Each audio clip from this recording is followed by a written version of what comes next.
고 우연 같은 세상 속 필연적 하나님의 구원을 이루는 도구로. 이렇게 너무 길죠? 네, 우연 같은 세상 속에 필연적인 하나님의 구원을 이루는 선한 도구로 우리 모두가 쓰임받는 은혜가 있기를 소망합니다. 요즘 에스더서를 저희가 묵상하고 있는데 묵상하고 계십니까? 네, 앞으로 안 묻겠습니다. 금요일 날은 저희가 꼭 이렇게 토요일 묵상 본문을 가지고 주로 많이 나누잖아요.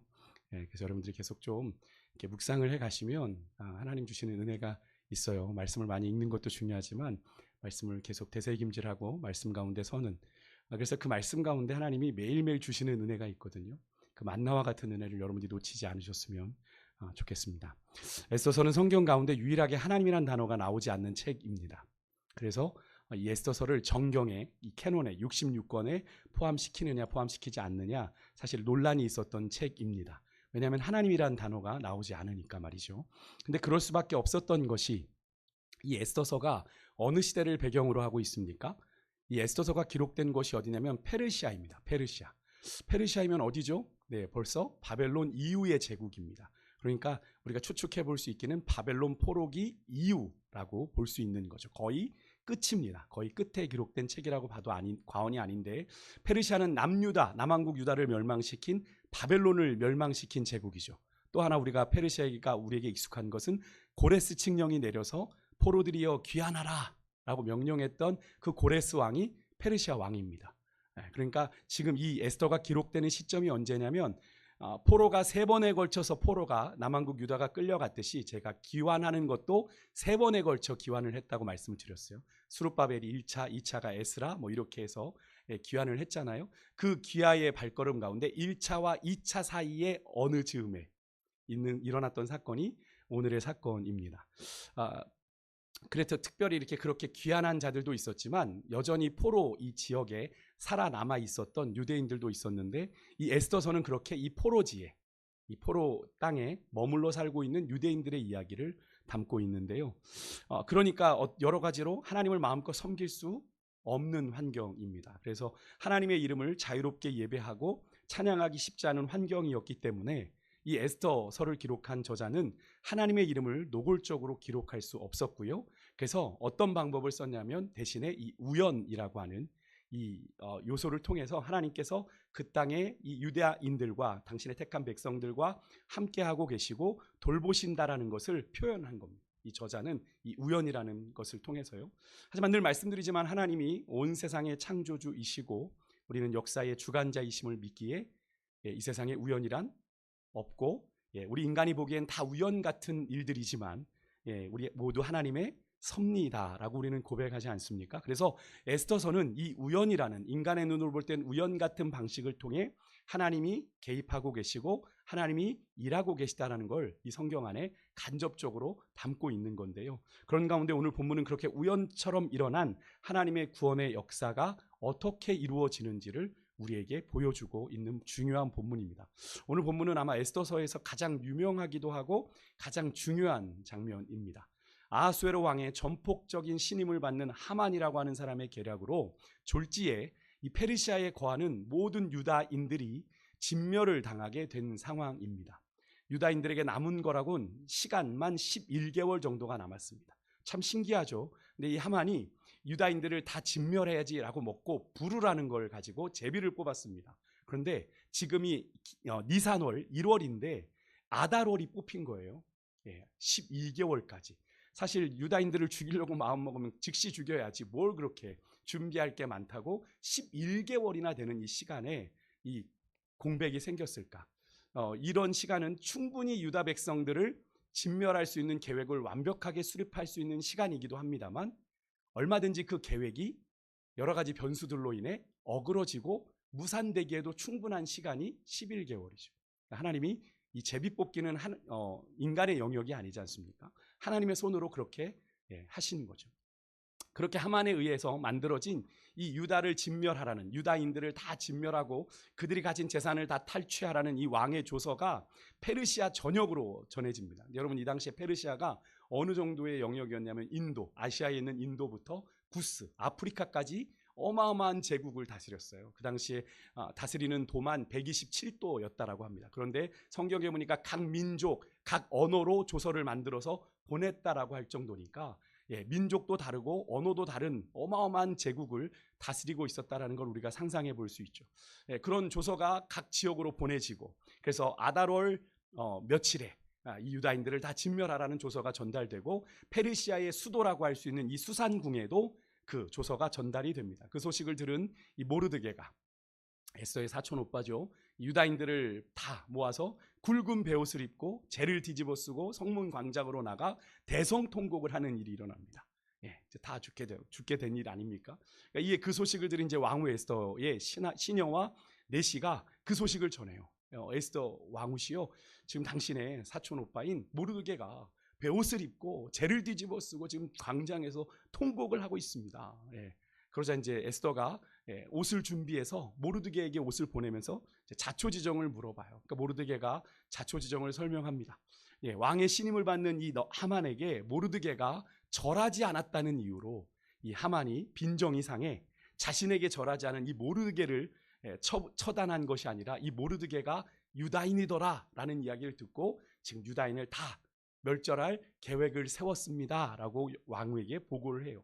당시에 모르드게가 이 하만에게 절하지 않은 이유가 있는데, 이 하만이 어디 사람이냐면 아각 사람입니다. 여러분 혹시 아각 하면 혹시 떠오르는 게 있으신가요? 저도 이렇게 준비하다 보니까 이 하만이 과거 출애굽한 이스라엘 백성들의 후미를 공격해서 하나님이 사울 때에 진멸하라 했던 민족 혹시 기억나십니까? 아입니다. 아땡렉입니다. 아말렉입니다. 아말렉이 막 출애굽한 이스라엘 백성들의 후미를 공격하고 괴롭힌 까닭에 하나님께서 사울 왕 때 와서 내가 저들이 이스라엘이 출애굽했을 때 광야에서 그들을 괴롭힌 도전한 까닭에 내가 저들을 진멸해라. 그래서 모두 진멸하라는 명령을 내렸는데 사울이 불순종하죠. 그죠? 사울이 불순종합니다. 그래서 그 사건 때문에 하나님께서 내가 사울 세운 것을 후회한다라고 하셨던 사건인데, 그 아말렉을 그렇게 진멸하지 않고 거기에 왕이 누구였냐면 그때 왕 이름이 아각입니다. 그러니까 아각 왕이었는데 이 아각 왕을 사로잡아 오거든요. 그러니까 이 아각의 후손이니 이 하만에게도 유다인은 이스라엘 사람은 별로 그렇게 좋은 감정이 아니겠죠. 그런 가운데 모르드게는 또 공교롭게 베냐민 지파입니다. 베냐민 지파면 누구죠? 사울이죠. 네, 좋습니다. 사울입니다. 베냐민 지파 사울입니다. 이 사울과 얼마나 양숙 관계겠습니까? 이스라엘만 해도 이가 부득부득 갈리는데 우리 민족을 다 진멸했던 사울의 지파라고 더 화가 나는 거죠. 그러니까 하나님이 진멸하라고 하신 그 족속에게 이 모르드게가 이 유대인의 자존심상 머리를 숙일 수가 없었던 겁니다. 그래서 모르드게가 하만에게 절하지 않았고, 그런 모르드게의 행동이 하만의 심기를 건든 거예요.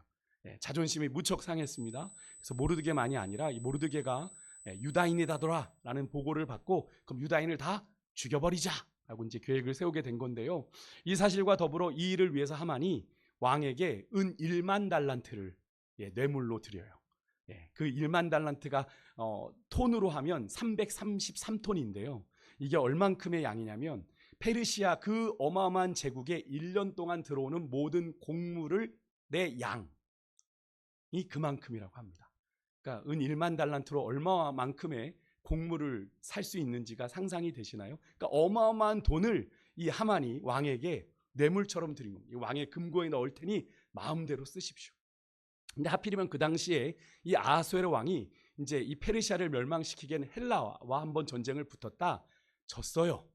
헬라와 전쟁을 하고 지금 지고 돌아온 상황이라 여러 가지로 재정적인 압박을 받고 있던 상황입니다. 그런데 은 1만 달란트라뇨. 귀가 솔깃하지 않습니까? 그러니까 왕이 그 하만에게 자기 반지를 빼가지고 줘서 네 맘대로 만들어 이렇게 줘버렸습니다. 그러니까 지금 이제 유다인들이 죽는 건 뭐 기정사실이 돼버렸어요. 그러니 이제 모르드게가 기댈 곳이라고는 에스더밖에 없는 거죠. 에스더에게 이제 4장 8절에 보니까 왕에게 나아가 너의 민족을 좀 간절히 구해라 라는 그런 부탁을 하게 되는 겁니다.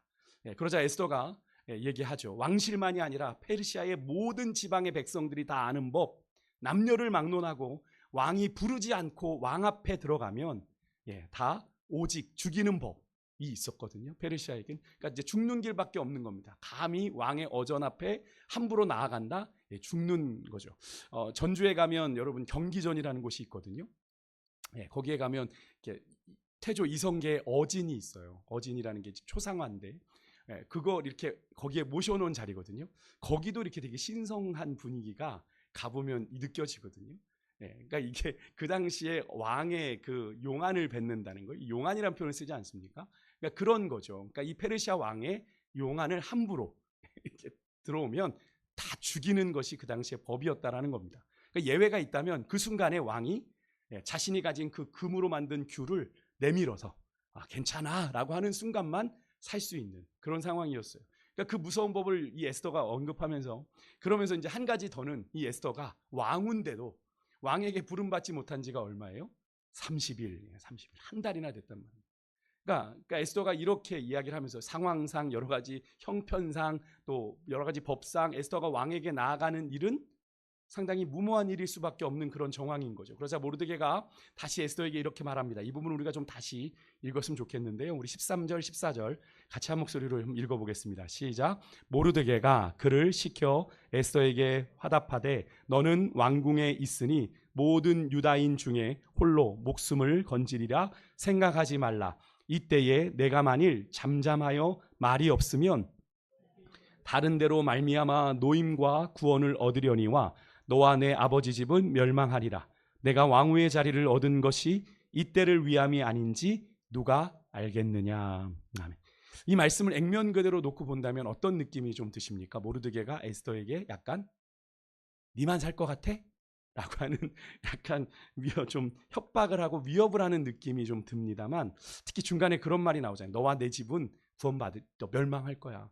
하나님이 유다 백성은 다른 방식을 통해 노임과 구원을 베풀지 모르지만 너와 너의 아버지 집은 멸망하리라 이렇게 얘기를 하니까 약간 그런 느낌이 들고 대부분의 성경 번역본들이 그런 분위기로 번역을 했는데요.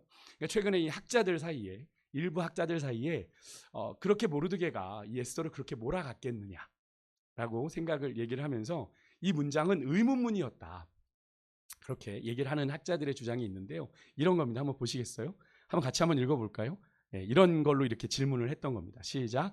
내가 만일 잠잠하여 말이 없으면 유다인이 다른 데로 말미암아 노임과 구원을 얻겠느냐? 내와 내 아버지 집은 멸망하지 않겠느냐? 내가 왕후의 자리를 얻은 것이 이때를 위함이 아닌지 누가 알겠느냐?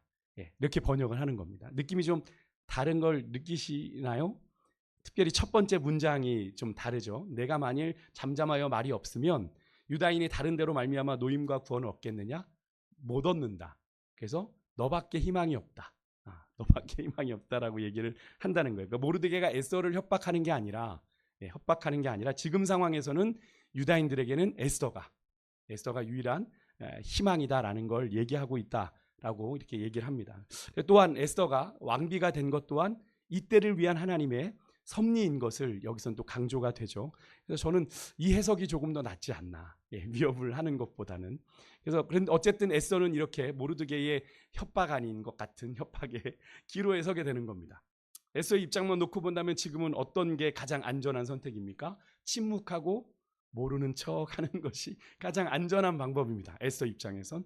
하지만 침묵이 생존의 전략이 될 수도 있지만 때로는 비겁한 도피가 될 수도 있는데 에스더는 선택의 기로에 서는 거예요. 침묵하여 왕으로 홀로 남을 것인지 아니면 하나님의 구원을 이루는 도구가 될 것인지. 여러분이 에스더라면 어떻게 하실 것 같으세요? 사실 우리 믿음의 사람들은 자주 이런 선택의 기로에 서게 됩니다.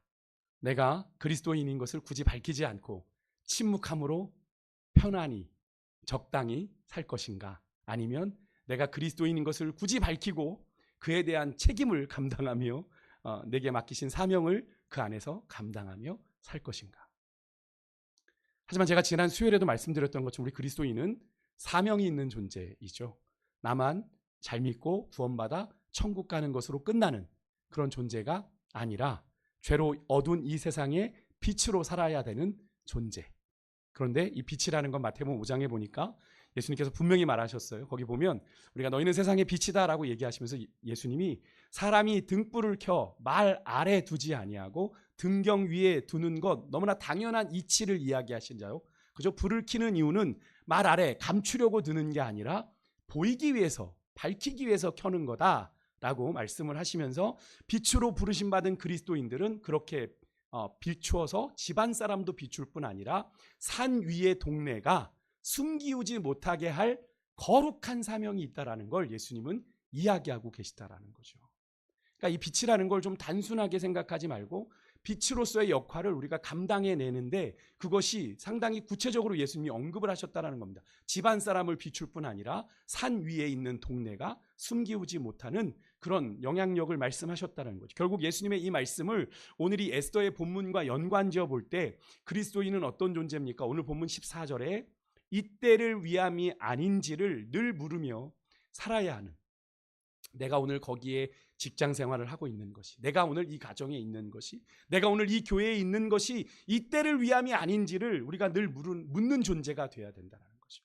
그러니까 막연하게 그냥 흘러가는 대로 사는 인생이 아니라 하나님의 사람들은 하나님의 때를 이루는 사명을 따라 사는 존재다라는 사실을 우리가 깨닫게 되는 거죠. 여기에 모르드게가 언급한 이때, 이게 뭡니까? 하나님의 구원이 절실한, 하나님이 역사하셔야만 하는 하나님의 때를 말하죠. 카이로스의 시간을 말합니다. 우리 그리스도인들이 현실에 안주하여 안일하게 살면 얼마든지 잊고 살 수밖에 없는 하나님의 때를 말하는 거죠. 하나님은 분명히 우리의 삶을 통해 하나님의 선하신 뜻을 이루고자 우리를 부르셨는데 그냥 우리가 현실 속에 그냥 살면, 그냥 안일하게 살면 외면하고 살 수 있는 그런 하나님의 때를 말하는 거예요. 그래서 우리 그리스도인들은요, 그 하나님의 때에 하나님의 역사를 위한 거룩한 도구로 부르심을 받았다라는 사실을 우리는 늘 기억해야 되는 존재입니다. 그러니까 되는 대로 사는 존재가 아니라는 거예요. 여러분 옆에 계신 분들하고 한번 오랜만에 좀 인사 한번 나눌까요? 우리는 되는 대로 사는 존재가 아닙니다. 한번 인사하겠습니다. 네, 세상 사람들은 다 먹고 살자 하는 일이지 라고 얘기하지만 우리는 먹고 사는 데 목적이 있지 않습니다. 하나님의 거룩한 부르심을 따라 사는 존재임을 믿습니다. 우리가 먹고 사는 것에서 우리가 국한되면 안 돼요. 우리는 거룩한 하나님의 부르심을 따라 사는 존재인데, 그러면서 모르드게가 에스더를 향해 이렇게 말합니다. 11절에 이런 말을 하죠. 이때에 내가 만일 잠잠하여 말이 없으면. 저는 이 구절이 참 마음에 많이 와닿더라고요. 이 말이 그거죠. 이때에 네가 침묵을 선택하고 너의 안위만을 생각하면 이란 뜻이잖아요. 그러면 하나님의 역사가 이루어질 수 없다라는 얘기잖아요. 이와 비슷한 말씀을 여러분 예수님께서도 하신 적이 있어요. 신약에 누가복음 19장 40절에 이런 말씀을 하셨습니다. 예수님께서 나귀를 타고 예루살렘에 입성하실 때 제자들이 예수님을 향해 막 외쳤어요. 근데 누가 보면 호산나는 나오지 않은데 주의 이름으로 오시는 이여 하늘에는 평화요 가장 높은 곳에서는 영광이다. 꼭 예수님의 탄생 기사를 반복하는 것처럼 그런 구절이 나오니까 막 외쳐요, 제자들이. 그러니까 바리새인들이 저 제자들을 좀 혼내라 예수님께 이야기하니까 예수님이 이런 말씀을 하셨습니다. 같이 한번 읽어볼게요. 시작. 만일 이 사람들이 침묵하면 돌들이 소리 지르리라 하시니라. 아멘. 사실 예수님께서는 사역 초기에 자신이 메시아인 것을, 그리고 자신이 하신 일들을, 여러 가지 기사와 이적들을 숨기셨죠. 그죠? 잘 드러내지 않으셨습니다.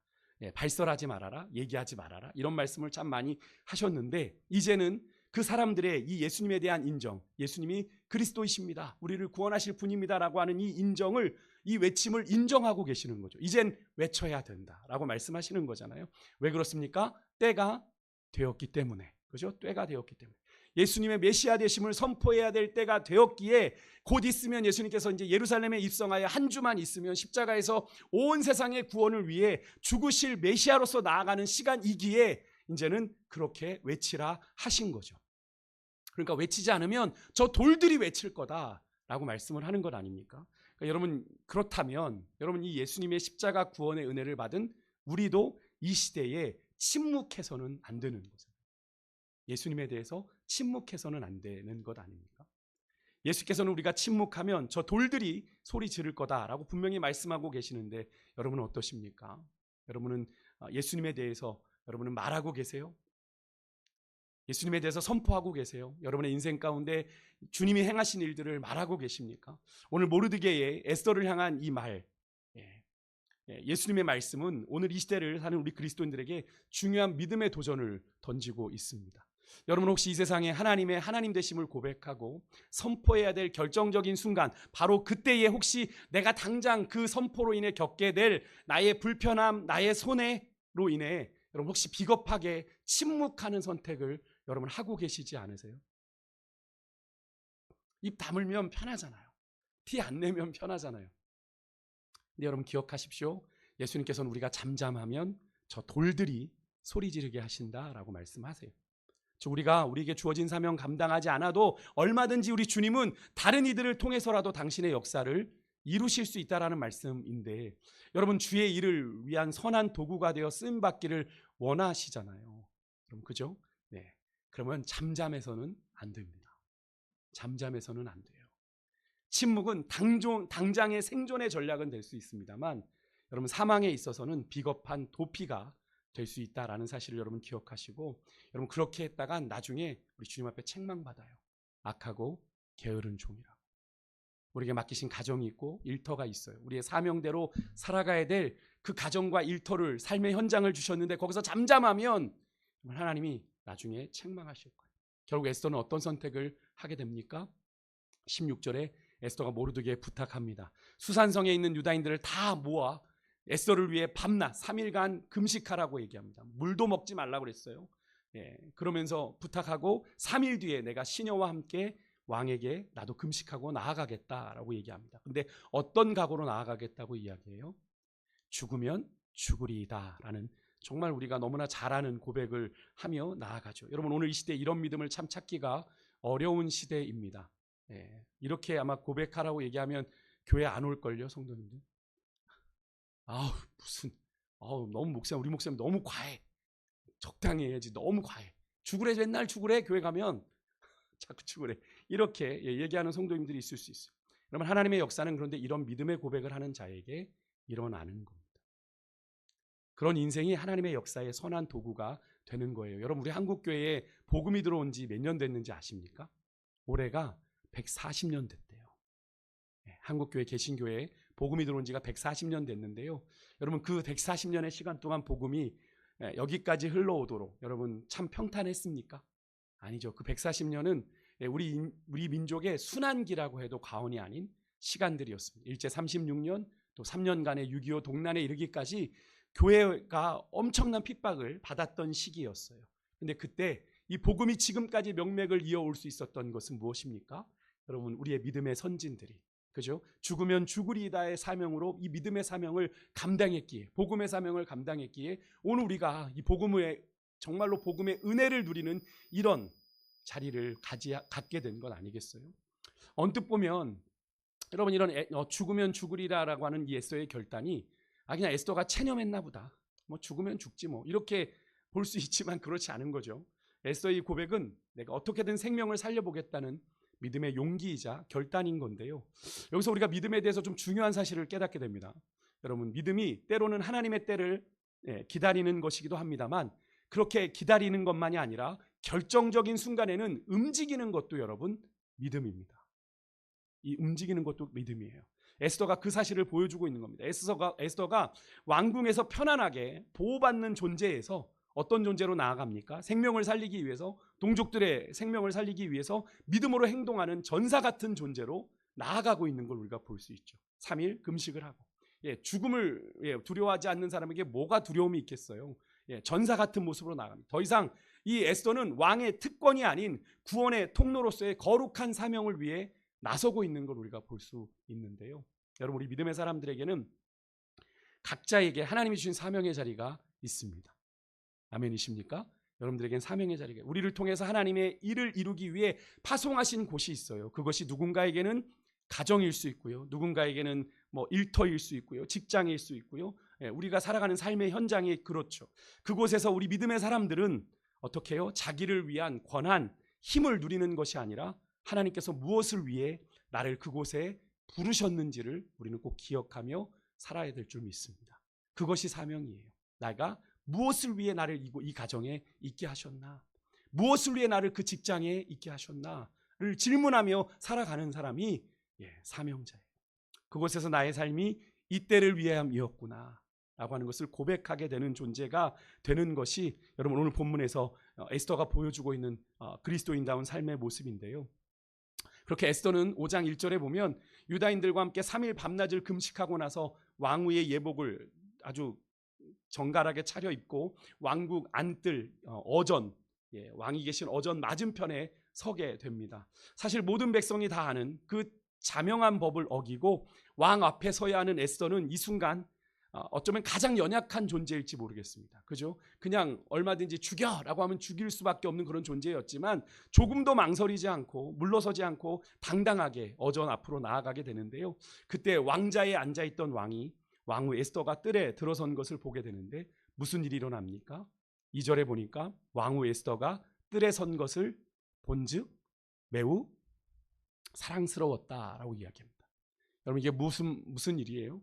왕이 에스더를 찾은 지 30일이 됐어요. 이미 30일 한 달이 지날 정도로 왕후의 자리에는 있었지만 에스더의 존재감이 왕에게선 좀 멀리 있던 상황이지 않습니까? 근데 어떻게 이런 반응이 나올 수 있는 거죠? 우연인 것 같지만 여러분 누가 하신 일이에요?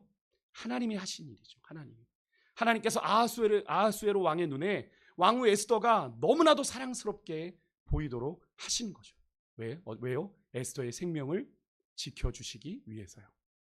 여러분 이것이 죽으면 죽으리다의 각오로 사명의 길로 나아가는 자에게 하나님이 베풀어 주시는 구원의 은혜인 줄 믿습니다. 이런 구원의 은혜. 그렇게 왕이 손에 잡았던 금규를 에스더에게 내밀고 에스더가 가까이 가서 그 금규의 끝을 만지자 에스더의 그 한없이 연약했던 그 약함이 강함을 덧입게 됩니다. 왕의 권세를 덧입게 되는 거죠. 왕의 반응을 보십시오. 3절에 보니까 왕이 꼭 에스더를 처음 만난 연인을 보듯 이렇게 반응합니다. 왕후 에스더여, 그대의 소원이 무엇이며 요구가 무엇이냐? 나라의 절반이라도 그대에게 주겠다라고 얘기합니다. 여러분 이 나라의 절반이라도 주겠다는 이 표현은 그 당시 페르시아에서 그냥 이렇게 관용적으로 쓰이는 표현입니다. 그러니까 에스더가 원하는 건 뭐든지 다 들어주겠다라는 표현이에요. 에스더가 원하는 건 뭐든지 다 들어주겠다. 여러분 이보다 더 좋을 수 없는 하나님의 은혜가 지금 에스더에게 임한 걸 우리가 보게 되지 않습니까? 여러분 그래요. 세상의 힘은 강함을 과시하지만 하나님의 강력한 손은 우리가 가장 약할 때 강함으로 나타남을 여러분 믿으시길 바랍니다. 오늘 에스더의 모습이 우리에게 그것을 보여주잖아요. 그래서 사도 바울이 이런 고백을 고린도서 12장 10절에 한 겁니다. 우리 같이 한번 읽어볼게요. 같이 읽겠습니다. 시작. 그러므로 내가 그리스도를 위하여 약한 것들과 능욕과 궁핍과 핍박과 곤란을 기뻐하노니 이는 내가 약할 그때에 곧 강함이니라. 아멘. 사실 사도 바울 같은 사람이 약함을 이야기한다는 건 사실 어울리지가 않죠. 너무나 많은 것들을 가진 사람입니다. 그래서 약함을 이야기하기가 참 어렵지만 그는 주의 복음을 전하면서 참 많은 약함을 경험했는데 그 약함을 경험할 때 하나님의 능력이 더 강력하게 나타나는 것을 사도 바울은 경험했던 거죠. 그래서 내 인생에 약한 것들을 만나고 능욕도 만나고 궁핍도 만나고 핍박도 만나고 곤란을 만났는데 전혀 억울하거나 속상하지 않더라는 거예요. 왜? 그때에 하나님의 능력이 더 강력하게 나타나니까. 여러분 내가 아무것도 할 수 없는 그 약함의 때에 하나님의 강함을 더 분명하게 확실하게 경험한다고 하는 사도 바울의 이 고백이 여러분과 저의 고백이 될 수 있길 간절히 소망합니다. 내 뜻대로 안 되세요? 내 마음대로 안 되세요? 내 힘으로 안 되세요? 그때가 하나님이 일하실 때인 줄 믿습니다. 하나님 앞에 손을 들 때 우리가 내가 할 수 있다고 자꾸 버팅기면 안 될 일도 하나님 앞에 맡기면 하나님이 행하시는 겁니다. 여러분들 가운데 자신의 연약함과 한계와 더불어 너무나도 막막한 현실을 마주하고 계신 분들 계세요. 내가 약할 그때의 그 강함임을 믿으시고 오늘 이 밤에 좀 우리가 그렇게 선언했으면 좋겠어요. 연약한 나는 주님 안에서 죽습니다. 에스더가 고백했던 것처럼 내가 죽으면 죽겠습니다 라는 고백으로 나아갈 때 그렇게 나의 속사람이 그리스도와 함께 십자가에서 죽을 때 여러분 그리스도와 함께 우리를 다시 살리시는 부활의 능력이 우리 가운데 충만하게 임하고 여러분 세상이 줄 수 없는 하나님의 구원의 능력을 날마다 선포하는 자로 살아가게 하실 줄 여러분 믿으시기 바랍니다. 그게 하나님의 능력이에요. 오늘 에스더가 그랬던 것처럼 오늘 이 밤 하나님 내가 주님 안에서 죽겠습니다. 그래서 사도 바울이 그런 고백했잖아요. 내가 날마다 죽노라. 여러분 이 고백이 여러분과 저의 고백이었으면 좋겠어요. 내가 날마다 주님 안에 죽을 때 주님의 능력이 내 안에 임하게 되고 주님의 손에 붙들림 받아 살아가는 인생이요. 여러분 그렇게 우리가 고백할 때 하나님께서는 우리를 주의 선한 도구로 사용하셔서 우리가 버팅기면 여러분 우리가 한 20%의 힘으로 버팅기고 있어도 버티는 건 쓰기가 쉽지 않습니다. 그런데 힘을 다 빼면 마음껏 쓸 수 있잖아요. 여러분 그죠? 여러분 우리가 오늘 이 밤 그렇게 주님 앞에 나아갔으면 좋겠어요. 주님 내게 남은 이것까지도 주님 앞에 내려놓습니다. 주님 뜻대로 우리 가정을 내 인생을 사용하여 주십시오. 주의 뜻 이루어가기를 소망합니다. 여러분 우리가 그렇게 고백하면서도 자꾸 우리가 낙심하게 되는 건 뭡니까? 내가 내 뜻을 구하잖아요. 주의 뜻이 내 안에 이루어지기를 소망하면서 우리가 결국에는 내 안에 품고 있는 건 뭡니까? 내 뜻대로 이루어지기를 바라니까 자꾸 이게 어긋나게 되는 거죠. 여러분 그런데 자꾸 보면 내 뜻과 다른 방향으로 하나님이 이끌어 가실 때가 있어요. 여러분 때로는 거기에 순종하실 수 있어야 됩니다. 하나님이 그렇게 가도 하나님이 더 좋은 길로 인도하실 수 있거든요. 내가 볼 땐 이 길이 전부지만 하나님의 선택지는 더 넓습니다. 여러분이 보는 것이 전부라고 생각하지 마십시오. 하나님은 우리가 보지 못하는 우리 인생의 변수와 시행착오까지도 계산하시거든요. 그래서 제가 자주 말씀드렸잖아요. 내비 안 믿고 내가 아는 길이라고 막 가다 보면 뭘 만나요? 공사 현장을 만나요. 사고 현장을 만나요. 그럼 결국엔 어떻게 해요? 알았던 자신감은 뒤로 하고 돌려오고 그죠? 다시 먼 길로 돌아가야 되는 거예요. 하나님이 그걸 미리 아시고 우리로 돌아가게 하시는데 내가 알던 그 길이 아니다라고 생각하고 자꾸 하나님 의심하면 어떻게 해요? 우리 손에 있는 거죠. 여러분 주님께 맡기시기를 주님으로 축복합니다. 그런데 주님에 맡긴다고 넋놓고 계시 마시고 하나님의 뜻을 더 찾고 구하셔야 되죠. 말씀 앞에 서고요. 기도하는 거예요. 하나님 내가 이런 때일수록 더 주님 앞에 민감하게 반응하겠습니다. 주님 말씀해 주십시오. 깨닫게 해 주십시오. 내가 순간순간 인도하심에 민감하게 나아갈 수 있도록. 여러분 복잡한 길일수록요. 우리가 내비를 잘 들여다봐야 돼요. 잘못 들여다보면 길을 놓칠 수가 있거든요. 그때는 우리가 앞을 주시하는 것도 중요하지만 내비의 음성도 잘 들어야 됩니다. 여러분 우리가 인생에 좀 복잡한 문제를 만났을 땐 그냥 넋놓고 나도 모르겠습니다 있는 게 아니라 주님께 더 바짝 엎드리고 기도의 무릎을 꿇으며 주의 말씀 앞에 서야 되는 시간인 줄 믿습니다. 그 말씀 앞에 나를 죽이며 나아갈 때 하나님의 선하신 뜻이 이루어지게 되는 거예요. 오늘 그 소망을 가지고 우리 기도의 자리로 함께 나아가겠습니다.